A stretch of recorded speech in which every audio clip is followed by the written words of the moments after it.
kişi sözü.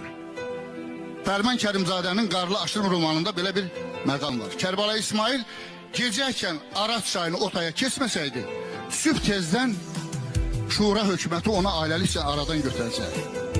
Ancaq yola çıxa bilmirdi, ona görə ki, ailədə hamilə qadın vardı. Çox götür qoydan sonra qan düşməni olan Usuboğlu'nun qapısını döyüb deyir ki, Usuboğlu, biz düşmənik, qalsın öz yerində. Amma sənə əmanətim var Usuboğlu. Bu namus məsələsidir. Hamilə qadını sənə etibar edib gedirəm.